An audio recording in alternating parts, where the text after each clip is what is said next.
Hello and welcome to Women of the Middle East podcast. This podcast relates the realities of Arab women and their rich and diverse experiences. It aims to present the multiplicity of their voices and wishes to break overdue cultural stereotypes about women of the Middle East. Season 5 is a collaboration between Musawah and Women of the Middle East podcast. As we will be discussing Musawah's latest book, Justice and Beauty in Muslim Marriage, Towards Egalitarian Ethics and Laws, published by One World Academic in December of 2022. My name is Amal Malki. I'm a feminist, scholar, and an educator. This is Women of the Middle East podcast. Hello and welcome to a special episode of Women of the Middle East podcast. Today I will be your host. My name is Majduleen Al-Muwaqqa. I am an HBKU alumni of the Women's Society and Development Program, as well as content creator on Women of the Middle East podcast. Today I will be facilitating our conversation regarding Season 5 of Women of the Middle East podcast in collaboration with Musawah. Musawah is a global movement for equality and justice in the Muslim family. Joining me as speakers will be some of our very own HBKU, Digital Humanities and Women's Society and Development students, Sundus Saeed, Mikhail Rusha, and Hatem Rashdi. Hi guys, thank you for joining us today. Before we start our conversation, how about you tell us a bit about yourselves, your background, so that our listeners and viewers can get a little bit of insight into what we have to offer into today's discussion. Thank you, Majduleen, for having us today and for the invitation. It's really nice being here in your company and with my colleagues. So my name is Hatim. I'm from Morocco and I am a second year student at the Women's Society and Development Program at HBKU. It's been my 6th year here in Qatar, and my research looks at the intersection of migration, gender, sexuality, and health, particularly in the context of Middle Eastern refugees in Greece. So that's kind of like the scholarly angle I'm coming into this. As well as I do have a feminist commitment to organizing and scholarship that kind of advances the rights of gender and sexual minorities and minoritized folks in the region. So. Thank you so much for having me. It's really an honor to be here. I'm Sundus Saeed. I'm a fresh graduate from Women's Society and Development Program at HBKU. In my thesis, I was basically exploring generational differences between Pakistani migrant women in their feelings of belonging to Qatar. So I was looking at how there are different themes of like kafala system, the condition of their ascending country, and things like this, and how this impacts their lives and their financial status and everything. Other than that, I've had the chance to work on Jordanian women's marriage rights and divorce rights at HBKU. Hi, thank you so much for inviting me. I'm Mikhail. I'm also a fresh graduate from HBKU in the Master of Women's Society and Development. My thesis was about the politics of family, reproduction, and men's infertility in Qatar. And I also did research on women and Islam, but from a historical perspective. So let's get right into it. As I'm pretty sure you guys have all watched Season 5's episodes. My first question to you guys is, what were your general reflections, opinions? What struck you the most? I think the book is really a needed intervention, I think, in scholarly work, both in practice in terms of Islamic feminism. I think it's situated within a second wave that is kind of sort of trying to understand and foreground feminism within interpretations that move beyond just Quranic interpretations, but are also grounded in Sunnah and Hadith, which is less engaged with in the first wave Islamic feminists, when the kind of task was basically to revise the interpretation of Quran. So I think it's a very much needed intervention, and also it's situated within the institution that is very foundational in the construction of selfhood in the Muslim world and Muslim communities, which is the family, right? So the first part when we're kind of socialized and brought into is the family. So it is important to see how the family intersects with state laws, with norms, and to try to understand it from a feminist perspective that is necessarily grounded within the Islamic tradition and Islamic scholarship. So I think what this project is doing is very needed and it's very important. But I think what's even more impressive, at least from my perspective, is from the work that is built around this book. So it's not just a book. There is also guides, feminist guides on the Musawah projects that you can read this book. There are questions in these guides. There's also a bunch of kind of reading. If you want to do a reading group, there are like questions that can guide these reading groups. So there is an infrastructure that is built around this book. So it is very much kind of a book meant for practice, rather than just, an academic exercise that is going to, scholarship. So I think this is really important for forging kind of solidarities between people who are thinking about it intellectually in the universities on these structures and people who are actually practicing it, doing it in laws, in policy briefs, etc. So this kind of divide is also brought together within this book project, and I think that's really amazing and something to be celebrated. For me also, I agree with Hatim. First of all, I think the project is extremely interesting. I really enjoyed reading and listening to the podcasts. And as Hatim said, I love that there were guides and there were questions, and the podcast in itself, I think, makes it more accessible than when you look at the guide. It makes it into smaller chunks, so you can begin slowly to understand these larger concepts. So I found it easier to understand because you take it bit by bit. You get to hear, of course, the people in the episodes, and then you read the shorter versions and then the larger versions and the diagrams and everything. In the guide, I think it makes it very easy. What struck me the most about the book was the part about beauty and how that was taken in the chapter in different ways.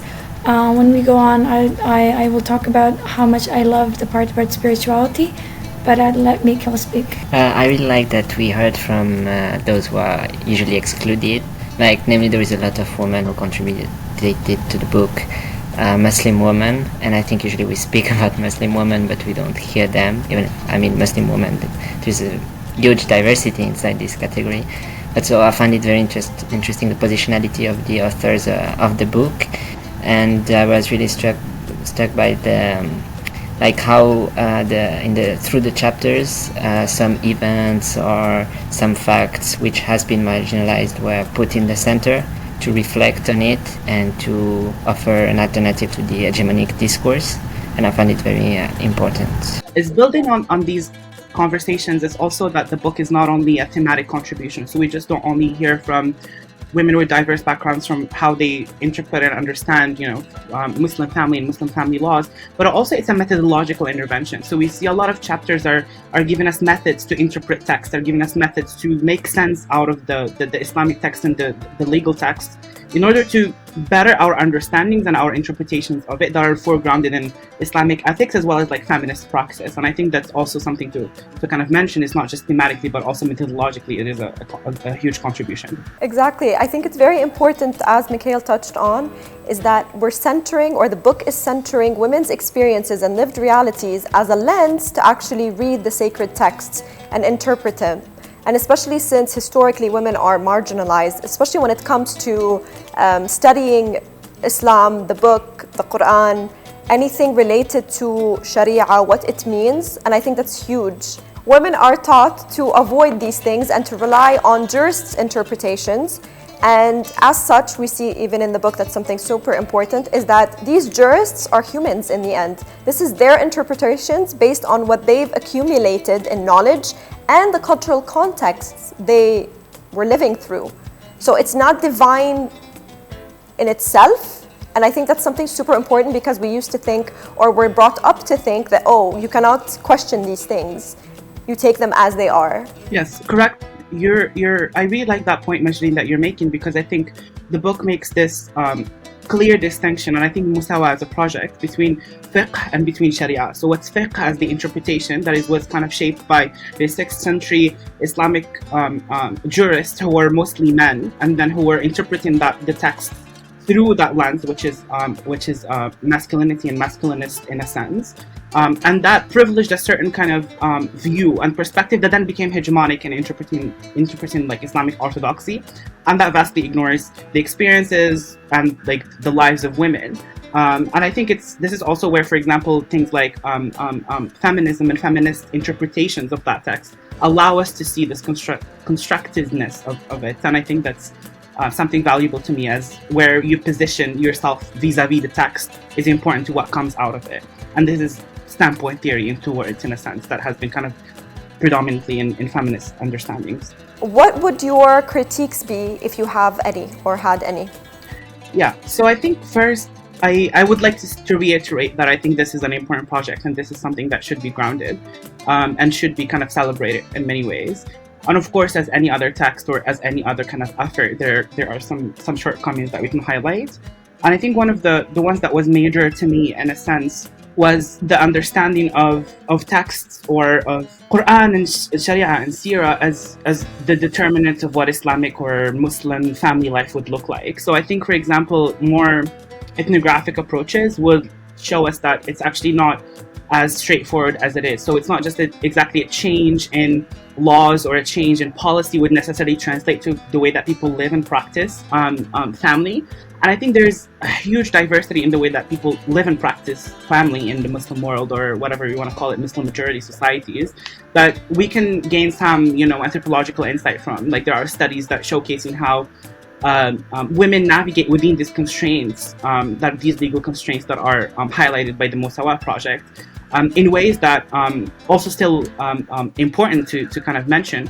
But it's not solely just the law that matters. There's also the practice of the law that we should kind of be attuned to. And I think I was really struck, I think, in episode 1 in the podcast, in the way that Dr. Mulki said, oh, this is the first step of the project, and there is another step, which is the ethnographic part, to see how family is lived. And I think that's really important to me. I mean, coming from my perspective, I'm really interested in these kind of rich ethnographic texts where we see how people practice and navigate and maneuver. And a second critique, I have multiple, but a second one that I would say, and I would leave the word for my colleagues, is the way that we would do a little bit more better if we understand the experiences of so-called Muslim women in a more nuanced way by looking at other factors. I mean, Muslim women are not the same everywhere. Like, we can't just say there's one typical Muslim woman that, will have this tafsir and then she's going to become enlightened and be able to advocate for herself. I mean, there are so many axes of oppression that intersect with gender. There's race, there's class, and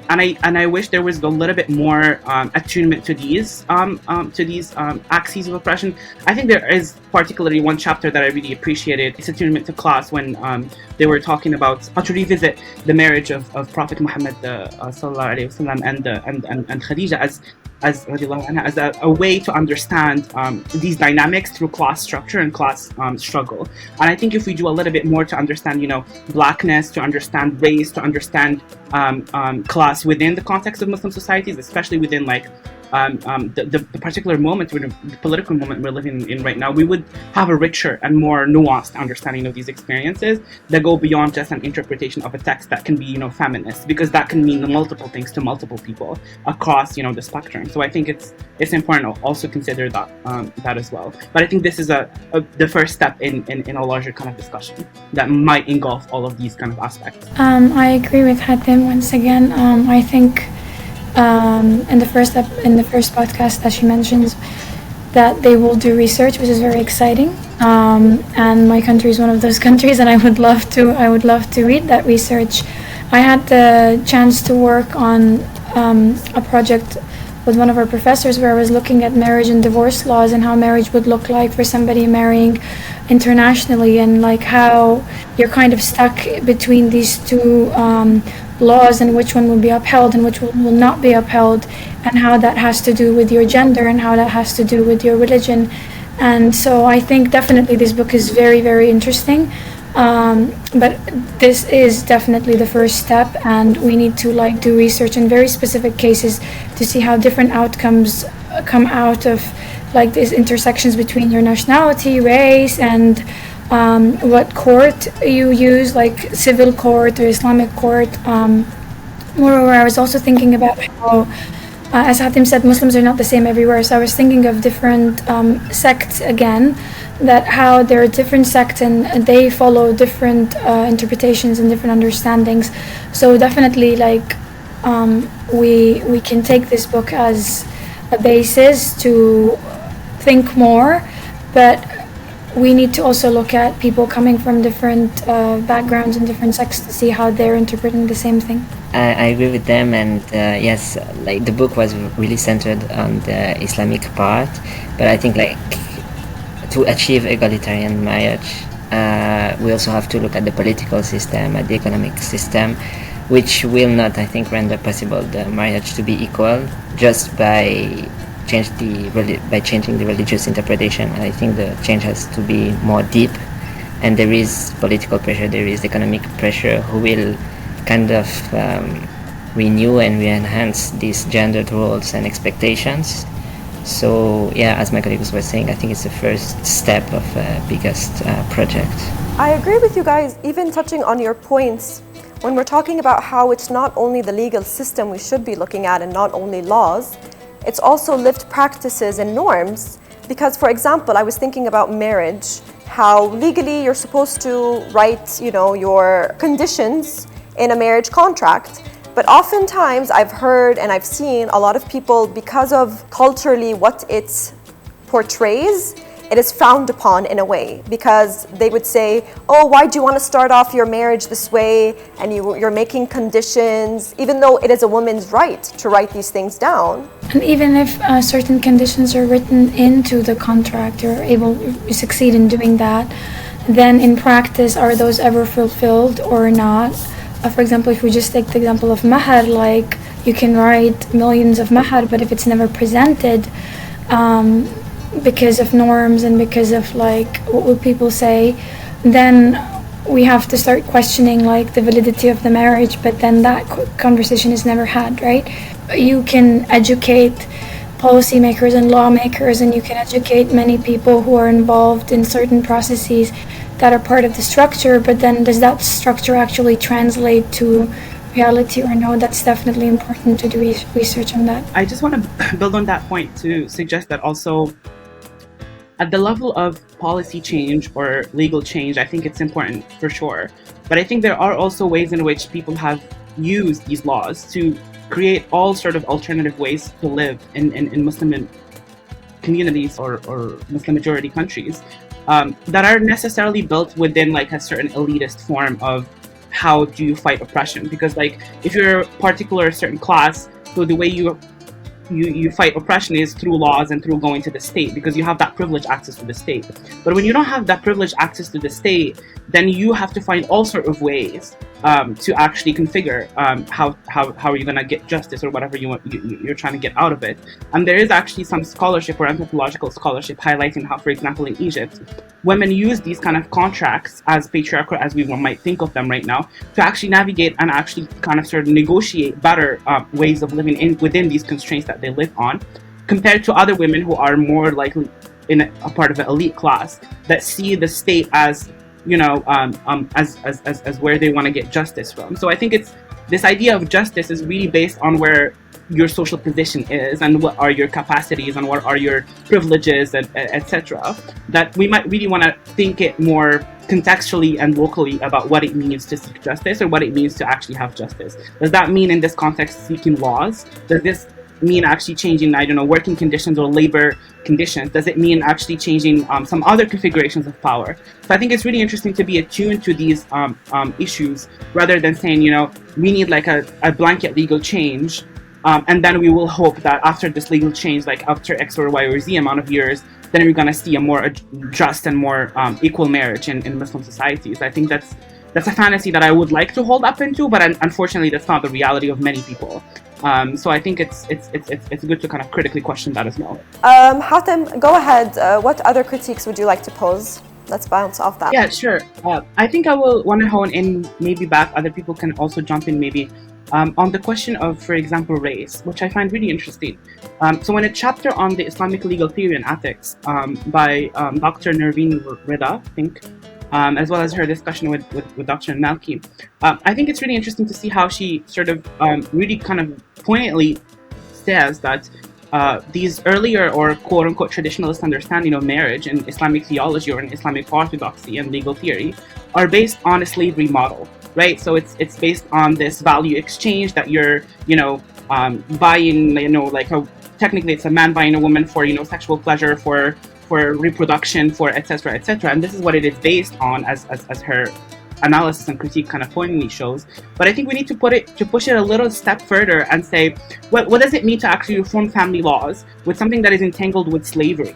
So how can we actually make a distinction between, not fighting for anti-blackness and for slavery in the Muslim and Arab world, and also fighting for Islamic justice within this family unit. So these are two things that are enmeshed with each other, and we cannot operate on one without the other and the other without the one. So it's kind of goes with the cliche, like an oppression of a certain group is an oppression of all groups. So we need to ground it in more an intersectional understanding of position. So to only fight for certain issues selectively might not be really be the best strategy, especially here when we see like a huge entanglement with slavery and enslavement in the region. So I think that's something that I was thinking maybe it could have been kind of mentioned or pushed. We could push forward a little bit more. And I don't know what other people maybe think about this. When they speak also about the reforms of the personal status law and all these processes, I was also thinking that it's calling on the state to help these women, but we know that the state is not neutral. We know that the state is machist, it's classed, and so I don't really know if it's the best solution to kind of better the situation of the women. And as we were talking about, there is, I think, a lack of research on the women underground also to know how they resist these structures and uses it for their own benefits. And at the end, it could be also counterproductive to enhance these legal changes. Yeah, I agree. Hatim's example reminded me of a community in Pakistan where families actually seek out marriages for their daughters with men who are willing to pay large sum of money, and then they decide the contract. And it might seem like, even to me in the beginning, I thought, oh my God, this is horrible.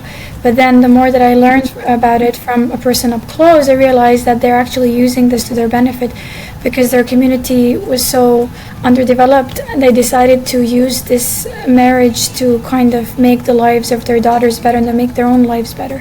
So they use the money for the benefit of the remaining daughters, and then the daughter who gets married, she has so many clauses in the law, and they have contacts with lawyers and everything, and they have set it up in a way where she has to come home after a certain amount of months, and she has to be paid a certain pocket money, and she has to have help, and where she will live, and all of this, which is something that is usually non-existent in marriages, where we would think that, oh well, this is like an arranged marriage, or this is like something that you are marrying intentionally, and this marriage might have been looked at as like she's being sold.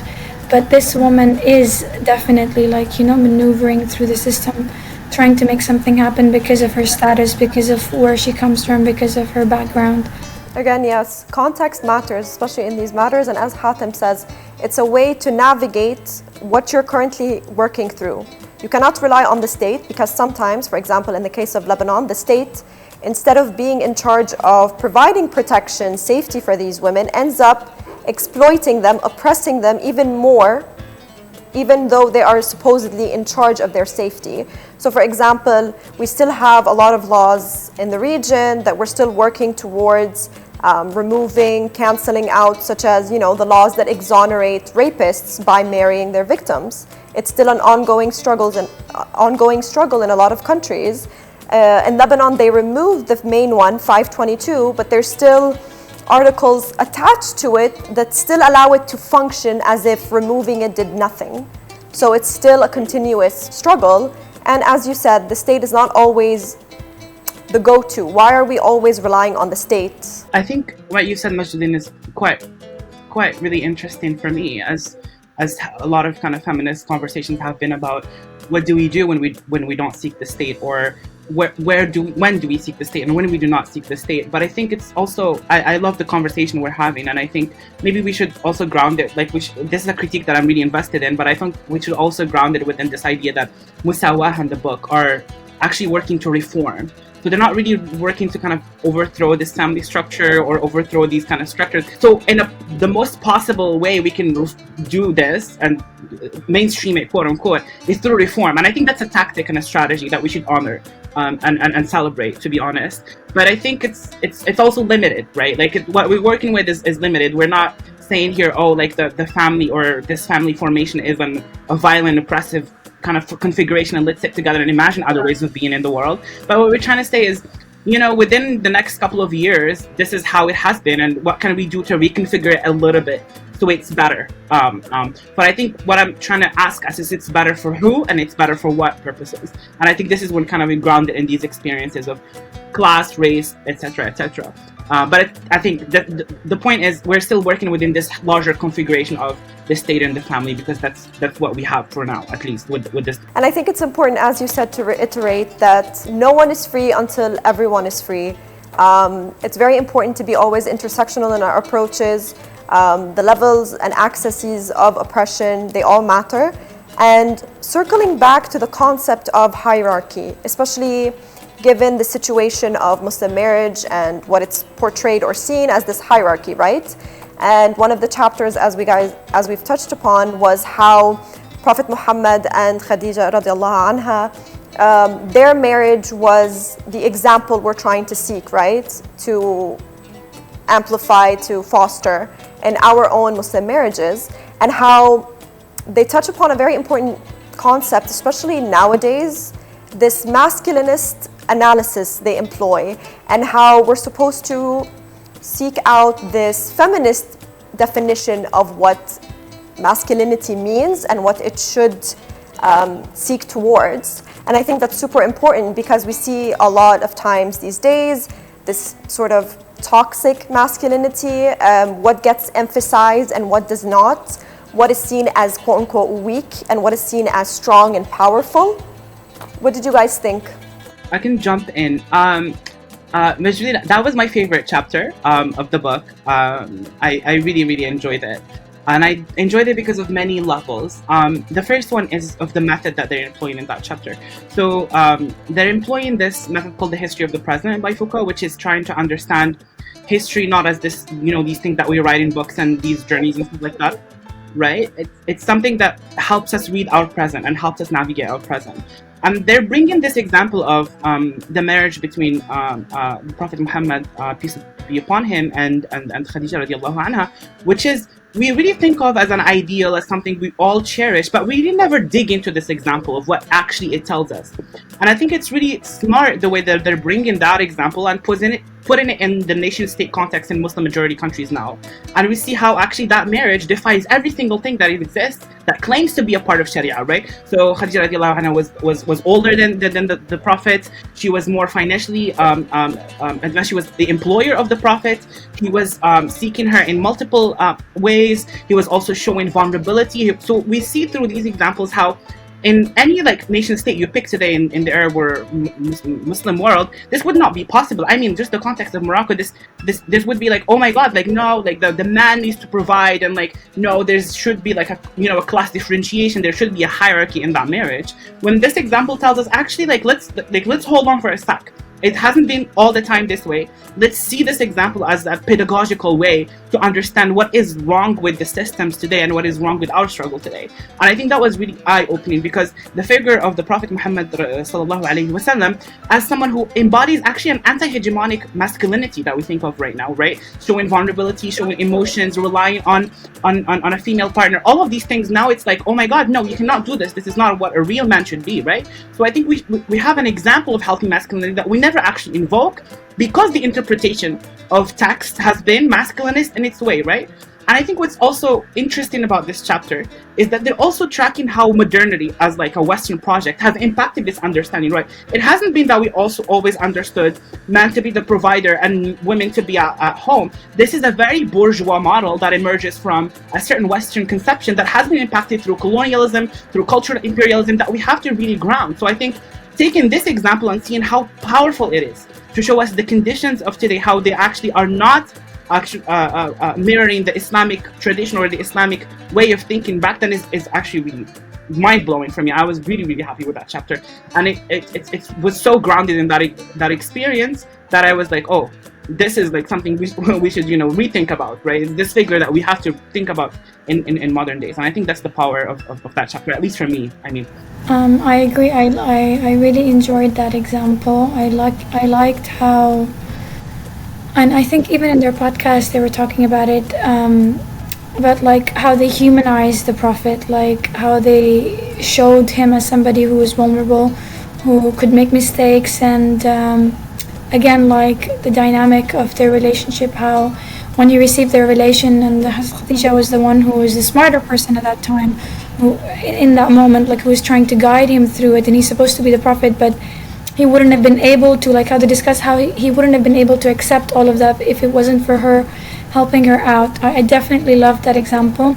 It was making me think of other marriages of the Prophet as well. There's other marriages that I've read about, and I found those interesting as well. There was one in particular where Salama was proposed to by the Prophet because he promised her ex-husband who had passed away that he would take care of her, and she refused to marry him, so she kind of rejected him, and he had to pursue her until she said yes. But I never heard about it until when I was researching myself. And I think this example was also telling us a lot about narratives and knowledge production, and how certain facts are kind of erased, or at least there is a volunteer to erase them, and just to keep some parts to reinforce the power of those who already have power, basically, and to reinforce the status quo. And as Hatim was saying, these masculinist interpretations of the text and the facts. So I find it very interesting to see this marginalization of all which doesn't support the hegemonic narrative. Like you're saying, Mikhail, I think one of the points, the major points, unfortunately, but it's true, that the book is pushing for and showcasing is that indeed women are not to be seen as these inferior subjects. They are equal to men. They are equal subjects to be discussed, to be taken their advice, like Prophet Muhammad ﷺ did. They're active agents, and I loved seeing that in the book, that these women are active agents in the process of knowledge production and dissemination, and they're taking what's rightfully theirs, their seat at the quote-unquote table that should already be theirs. I really like what you're saying, Majdaleen. I think it's the foundations of the book. I think if you read the first chapter particularly, it's this idea that ontologically women and men are the same, right? Like there's some sort of equality within the interpretation of Islam, that it has been skewed. And I can really see this from, I went through like a traditional, if you want to quote it, quote unquote, traditional public education in Morocco, right? And there's, when you take public education in Morocco, there's a section called Tarbiyya al-Islamiyya, or Islamic education. And it's so interesting for me to see how this book is actually altering all of these narratives that I have seen in my curriculum, right? In Moroccan national schools.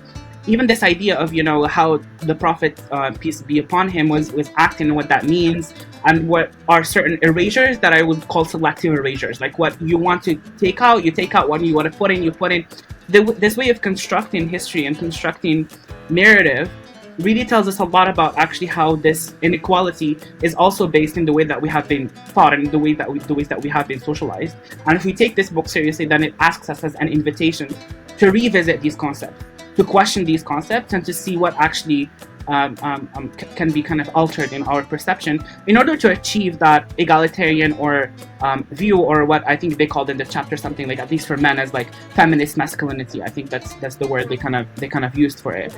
So I think it's really important as a revisionist kind of aspect, as a point of reflection on these issues of equality and egalitarian ethics. I just wanted to say that I believe it's the chapter by Dr. Nevin Rada, where she talks about spirituality. The thing that I loved about that chapter was, as we're talking about egalitarianism and like equality, I felt like how she takes the concept of spirituality and talks about marriage in that sense. For me, it really shows the basis of like equality in the marriage, how both of them help each other in their spirituality to reach a higher self, or to have a better connection with God. And for them to be on equal plane, to have equal influence over each other, like that chapter for me sets up like this idea very well. I think it's very important to actually see discussions of spirituality, because we talk about religion, right? The importance of religion in our lives, but it's always seen as like these sets of practices, rituals that you do, and it sort of takes away that spirituality, that mysticism attached to religion and your connection to God, and what that means to you and to your partner, and how, a marriage is ultimately what we hope for, is this partnership where you're actually growing together, you're getting closer to God, as you said, Sundus. It's something very special and, spiritual. Yes, Majdaleen, I completely agree. I particularly see this in the way that I think in one of the parts of the podcast, I believe, episode 5, when they talk about the movement of Musawah as a movement, not necessarily of what they call Islamic feminism, but rather Muslim feminism. And I think this comes from this distinction between, religion and spirituality. It's because they're saying that within the movement of Musawah, there are actually Muslim feminists who are secular, who don't see that the religion should intersect with the state. There are Muslim feminists who are Islamic and in the Islamist, political kind of ideology. And there are just a variety of people who see the way that Islam should be lived differently, right? But what unites them is this kind of theological or ontological kind of commitment to equality within the spirit and spirituality, right? It's not necessarily that they see, this spirituality being kind of officialized by the state. It's not like the state creates a mosque and the state creates this, and then we agree on these kind of rituals and practices and what should be in the law as that's the religion, but rather the way we connect with the divine within the commitment that there is equality. If you believe that the state and the religion should be separate, or if you believe that the state and the religion should be meshed together, doesn't really matter. What matters is, do you believe in these ethics and this ontology of like equality between men and women? And that's what unites this Musawah project, and I think that's what's powerful. It's bringing together these people that usually don't talk together, but through this kind of project, as a solidarity kind of, or like a larger kind of commitment. After touching on this point, what do you think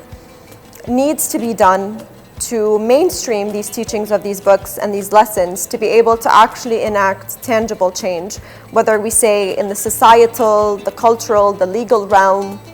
Especially with the new generation, the youth that we are. I think, for example, the podcast is definitely one way to do it. And I really enjoyed, as you guys said, that Musawah really put in that work of like the reading guides, breaking it down, making it accessible. I think accessibility is very important. I think this is, as I said, like my fascination was the infrastructure that was built around this book project. And I think that's really powerful. And I think we can do a couple of things to reach out to people, including, TikTok, things like that can make, small information digestible to people. But what I want to really kind of also hone on is that this idea that, knowledge and education alone will kind of like initiate straight change. And maybe I'm more critical and skeptical with this perspective. But I think it's not enough to only know that, okay, we have changed, our interpretation of the text, and now this is how we know it. It's actually understanding how these interpretations or social life in Muslim communities and Muslim marriages are embedded within, capitalist, racial, class, gendered, sexualized kind of forms that actually allow this to advance. If just we all know, but then we don't have the power to make change through, capital, through, political power, political will, then we won't actually advance the certain tangible material change, and it will remain at the ideational level. So we need to do work more to bridge the ideational and the material, to make sure that there is actually material change by looking at actually what hinders this idea from becoming a reality. And it could be class, it could be race, it could be a combination of both, it can be gender, etc. So we have to really be attuned to these more structures that have more power. It's not just by taking away this hierarchical understanding ideologically, oh, now I understand the text, with less hierarchy, however that might be understood. It's actually what the hierarchy is in real world, right? It's not that someone is empowered to do something, but they don't have the power to do it because they have someone who's in a higher class who's, employing them. If they say something, they will have to lose their jobs and their material conditions will change. So we have to really, really ground our analysis within material stuff. Not being said that education is not important, I just said that it should come with some form of, material change. No, I completely agree. I think that's definitely one of the foundations if we want to truly enact change, for sure. I agree with Hatem. I was thinking the same thing when I was reading the book. Like, as we talked about accessibility, like who is it accessible to? So first we have to think of the language of the book and where is it available and like how people can access it. Then after that, the podcast, definitely it's like a very good idea. The guides are a good idea. And we can also start to try to do a campaign online, which can also be useful to reach people of different age groups. But again, this comes to class, who has access to this, right? So then, as Hatem said, it has to go back to also the material change and not just change in this level. Other than that, for me, I like to think about education from the bottom.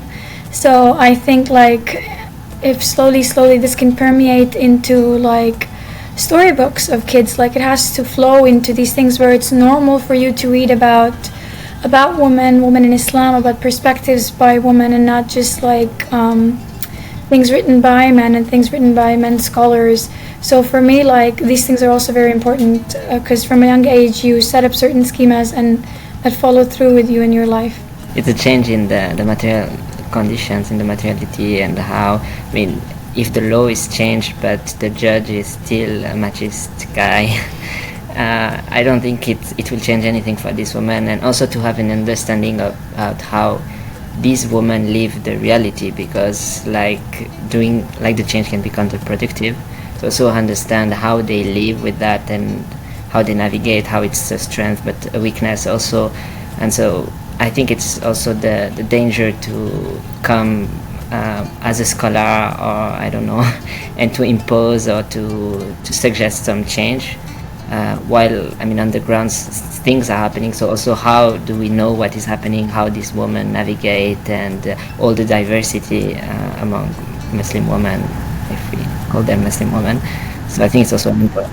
I think Sundus touched upon a very important point, which is cultural production, right? The things that we're consuming on a daily basis ever since growing up, what continues to be, like Hatem said, in schools, the curriculums, the storybooks, the media we're consuming on a daily basis. And also, I guess, very importantly, this continuous conversation we're having regarding how we can tie scholarship and activism, right? How we can take theory into practice, because that's something we're constantly striving for, especially in our classes. For example, I remember always asking our professors, okay, this is great in theory, now tell me what can we do to actually imply this or employ this in practice. It's a continuous struggle, this translation of scholarship from activism, because you don't want to be, as Hatem said, you have this knowledge, you're in these high towers, and then, okay, what are you doing to sort of enact change? And I think we also have to be aware of this binary of scholarship and activism as something that is actually very much based in the Western academy. This is something like that, how the West and these institutions have been kind of constructed, that there is someone who is writing on a chair and then there's people who are struggling for labor rights. When actually I see this as a little bit more muddied at least in the context of Morocco. Like, for example, anthropologists and sociologists in Moroccan public universities write books for everyday consumption. They don't write academic books with university presses, but rather they write books that people need to write. You go to a library and you find a book that is for mass consumption, if you want to make that distinction. Whereas, for example, if you go to the US or you go to the European countries, you find these more academic books, and then you find these people who are for everyday consumption books.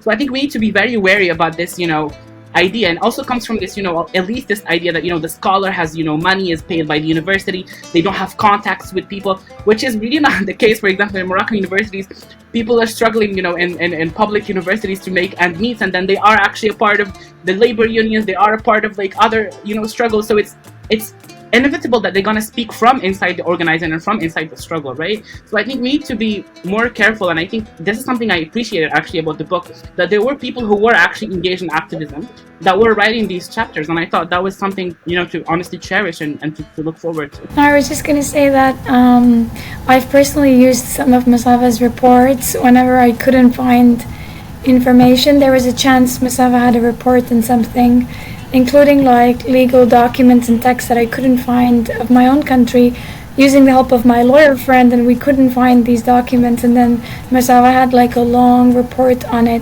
So definitely to make it more accessible would be good. Do you guys want to add anything? I would just like to say that I loved reading so much coming from a woman.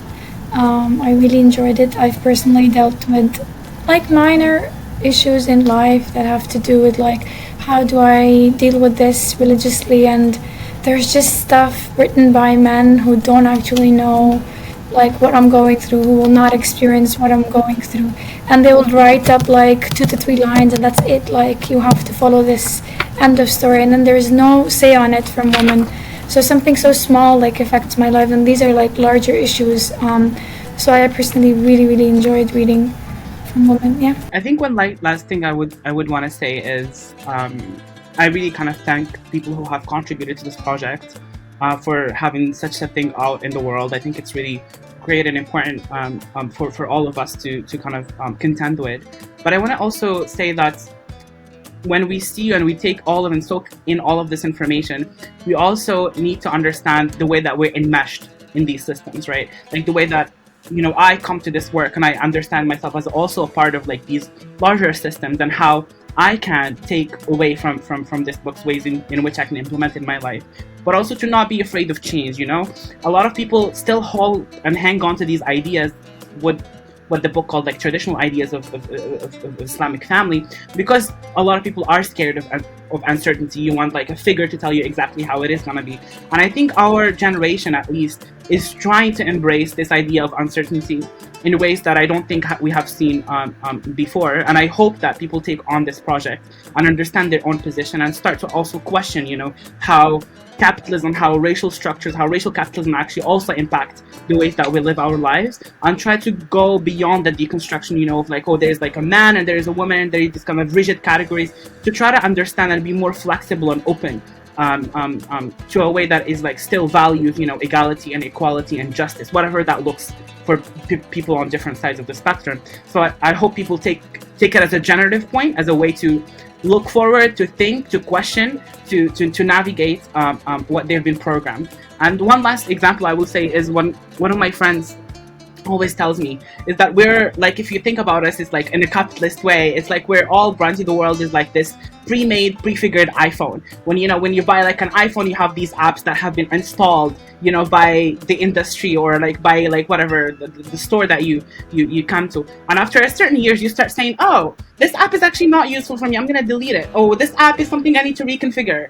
Oh, maybe I will change, the theme of this. Maybe this is actually useless. So I think it's in the questioning these assumptions that we've been kind of built into, that we can actually see this as a generative point of work, and hopefully have all better iPhones in the most capitalist way possible. but that's just my take on it. No, that's true, because I feel like sometimes it's sort of seen as frowned upon to question. No, I want us to constantly question, not take things as they are. No, why is this as it is? What does this mean? How does this impact my life? Because as we all know, everything is political. Our lives are continuously political. You cannot disengage from that fact. The word feminist, for example, in itself, a lot of people tend to shy away. Like, yes, I believe in equal rights, but I'm not a feminist, Don't lump me into that category. And as soon as you say that word, people, they get this scare, like, no.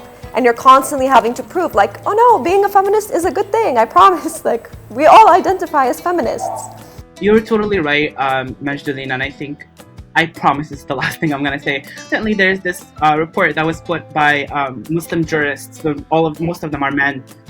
It's about, I think it's called something like Navigating Differences, Clarifying Sexual and Gender Ethics in Islam.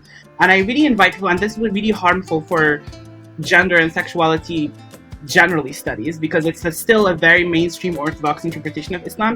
And I hope this book gives us the tools and the methodological tools to read that and be critical of it. Because maybe we think, oh, this is just an ideology, this is a way of interpreting, but we cannot forget that this has real implications of people's lives. It has real implications of how people live their lives. And I hope that people take away not only questioning in the themes, but also the method as a method of inquiry. And this really speaks back to what you said. It's about always questioning what is given to us and what is said to us, and engaging in this kind of critical mode of thinking, which is, can be very frustrating. Sometimes you just want to, have an ice cream and chill and be like, the world will be better. But sometimes it's useful to have these kind of tools. And sometimes, it's time to chill and relax. But you have to, deal and grapple with these things, because power is in constant work, and we have to always fight. I want to thank you guys for today's discussion. It was lovely and very enriching. This is Women of the Middle East podcast.